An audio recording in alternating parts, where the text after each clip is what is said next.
Jumpa lagi di channel Skysen Solution. Kita akan melanjutkan materi pelajaran kita ke DOM Traversal. Dengan menguasai materi ini, maka kita akan bisa menelusuri elemen lain melalui elemen yang kita pilih. Namun sebelumnya kita mesti mengerti terlebih dahulu mengenai DOM tree. Untuk itu kita ulangi sebentar materi pertama DOM kita ya. Kita telah belajar bahwa halaman HTML kita akan diubah menjadi sebuah diagram yang berbentuk tree. Diagram ini bagaikan sebuah silsilah keluarga, di mana elemen yang berada di atas menjadi parent atau orang tua, elemen yang berada sejajar dengan orang tua yang sama menjadi sibling atau saudara kandung, sedangkan elemen yang berada di bawah menjadi child atau anak. Bagian paling atas dari DOM adalah objek khusus dengan nama dokumen. Kalau misalkan kita sedang berada di elemen OL, maka orang tuanya adalah elemen body. Elemen body ini bisa kita akses melalui properti parent element. Sedangkan untuk sibling atau saudara kandung ada dua buah properti yang bisa kita gunakan untuk mengaksesnya, yaitu previous element sibling dan next element sibling. Previous element sibling digunakan untuk mengakses elemen sibling yang berada sebelum elemen kita. Sedangkan next element sibling digunakan untuk mengakses elemen sibling yang berada setelah elemen kita. Pada contoh kita, elemen OL, maka previous element sibling adalah elemen H1, sedangkan next element siblingnya tidak ada, karena kebetulan elemen OL adalah anak bungsu. Untuk children atau elemen anak bisa kita akses melalui properti children. Kita akan mendapatkan hasil dalam bentuk HTML collection,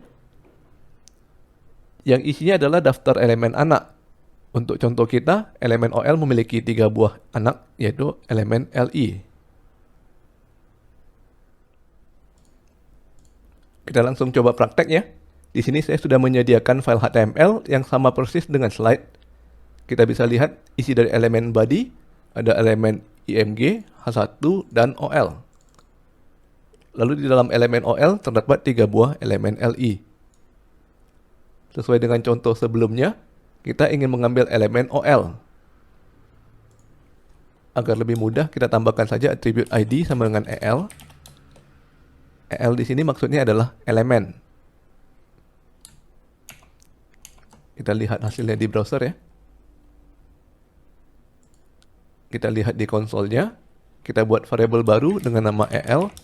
Setelah itu kita ambil elemen OL dengan menggunakan metode document.get element by ID EL. Kita lihat isi dari EL. Sudah benar ya? Kita berhasil mengambil elemen OL. Kita bisa melihat parent dari elemen OL dengan menggunakan properti parent element. Kita ketik kodenya menjadi EL.parent element. Dan kita mendapatkan hasil elemen body. Untuk melihat sibling atau saudara kandung, pertama kita tentukan dahulu hendak melihat sibling dari posisi sebelum atau sesudah elemen kita. Kebetulan elemen OL berada di ujung kanan dari sibling, artinya sudah tidak ada sibling setelah OL.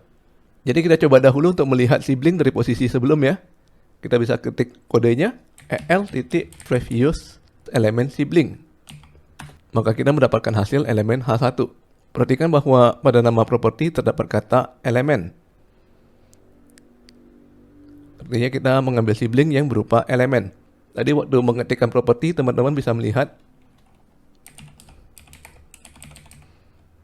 ada yang namanya previous sibling ya. Namanya lebih singkat. Namun teman-teman mesti berhati-hati pada saat menggunakan properti ini. Karena properti menghasilkan node, bukan elemen.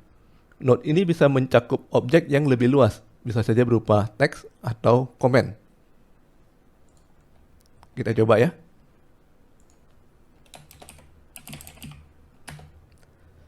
EL.previous sibling. Dan ternyata hasilnya adalah teks. Kalau kita buka detailnya, di sini ada not value garis miring n. Artinya adalah new line atau tombol enter.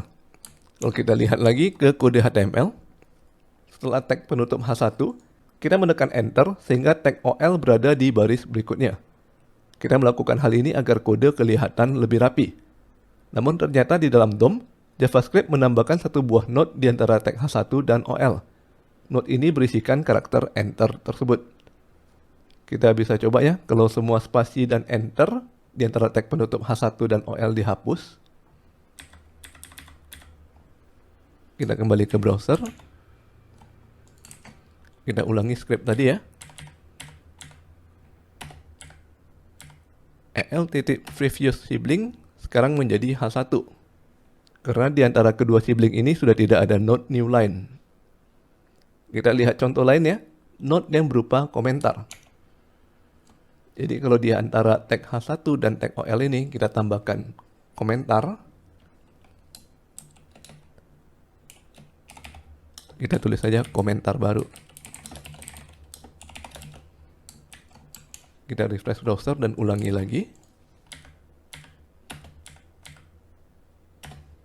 Dan sekarang previous siblingnya berupa sebuah komentar. Dan kita bisa melihat isi dari komentarnya adalah komentar baru. Persis dengan yang kita tulis barusan. Kita kembalikan kode HTML kita ke semula. Kita sudah melihat contoh kasusnya ya. Node bisa berupa elemen, teks maupun komentar. Jadi kalau kita hendak mengambil sibling namun menginginkan hasil yang berupa elemen, maka lebih baik kita menggunakan properti previous element sibling. Sekarang kita ulangi lagi, get element by ID, dan kita lihat l.next element sibling. Teman-teman bisa melihat hasilnya, yaitu null. Karena tidak ada sibling lagi setelah elemen OL. Selanjutnya kita ingin melihat elemen-elemen apa saja yang merupakan anak dari tag OL. Maka kita bisa menggunakan properti el.children. Maka kita mendapatkan hasil yang berupa HTML collection yang isinya adalah 3 buah elemen LI. Teman-teman tentunya masih ingat ya, kalau jenis objeknya adalah HTML collection, artinya semua isinya sudah pasti berupa elemen. Jadi kita tidak perlu mengkhawatirkan kalau kita mendapatkan hasil berupa teks atau komen. Kita buka lagi HTML. Dan kita ingin coba elemen lain sebagai contoh ya. Misalkan elemen LI yang kedua. Kita pindahkan atribut ID sama dengan EL ke elemen LI yang kedua.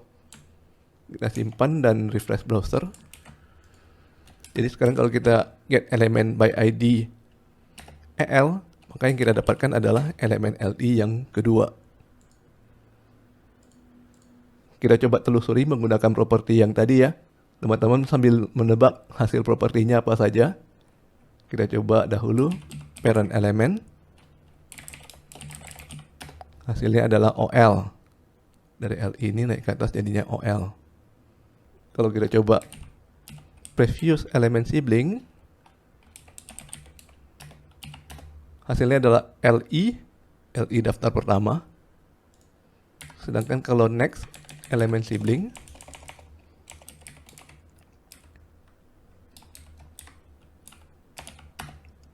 hasilnya adalah LI yang ketiga. Lalu kita coba children. Kita mendapatkan hasil HTML collection, namun isinya tidak ada ya. Karena kebetulan elemen LI ini sudah tidak memiliki anak. Yang perlu kita perhatikan di sini adalah kita bisa melakukan penelusuran secara berkelanjutan. Jadi kalau misalkan kita ambil parent elemennya, nah teman-teman sudah tahu ya parentnya OL, kemudian kita bisa ambil lagi parentnya lagi.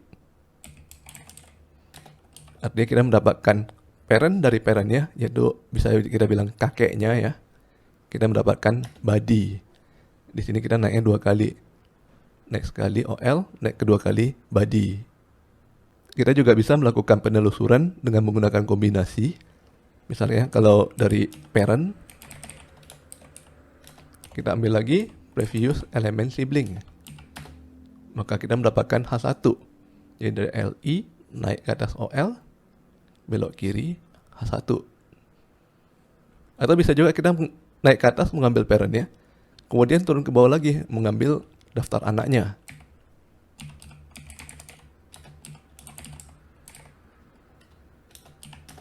Maka kita mendapatkan HTML collection yang isinya 3 buah LI.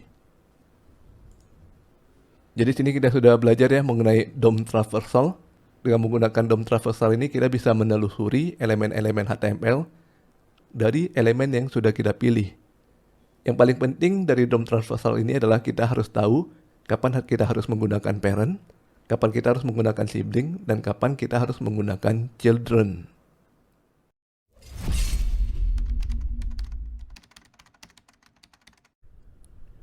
Sekarang kita masuk ke contoh kasus kapan kita harus menggunakan DOM traversal. Misalkan kita memiliki halaman web yang berfungsi untuk menampilkan banyak card atau kartu. Di setiap kartu, kita memiliki sebuah teks dan sebuah button dengan tulisan X.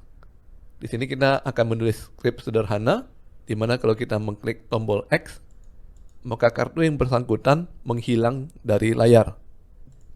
Kita lihat dahulu kode HTML-nya ya. Nah, untuk setiap card, kita memiliki kontainer dengan kelas card.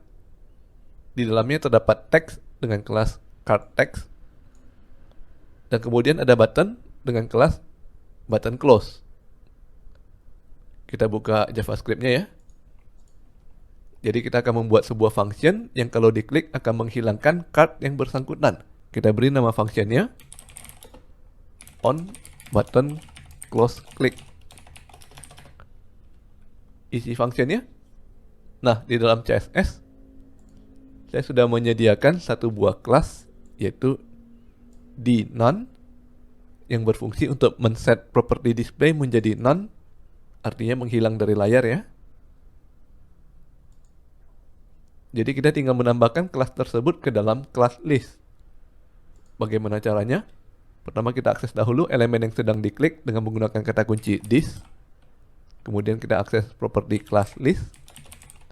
Kita panggil metode add untuk menambahkan dNone. Setelah itu kita lakukan looping untuk semua elemen dengan kelas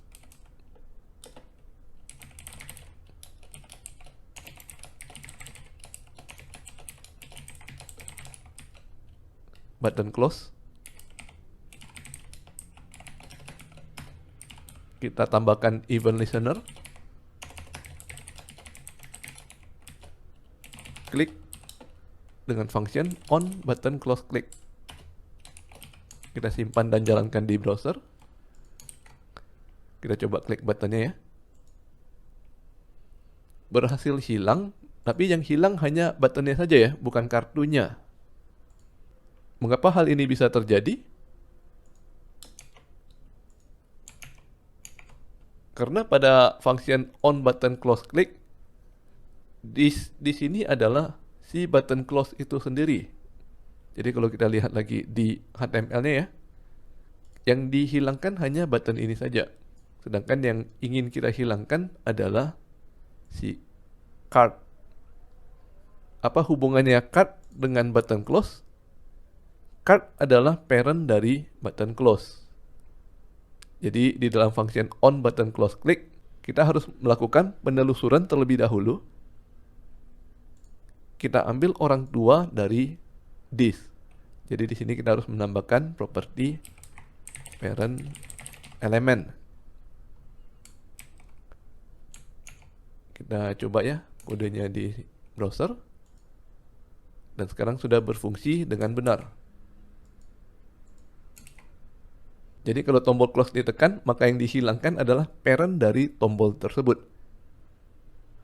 Di sini kita bisa melihat contoh kasus di mana kita bisa dengan mudah memecahkan masalah apabila kita bisa melakukan penelusuran elemen HTML dari elemen yang sedang kita tunjuk.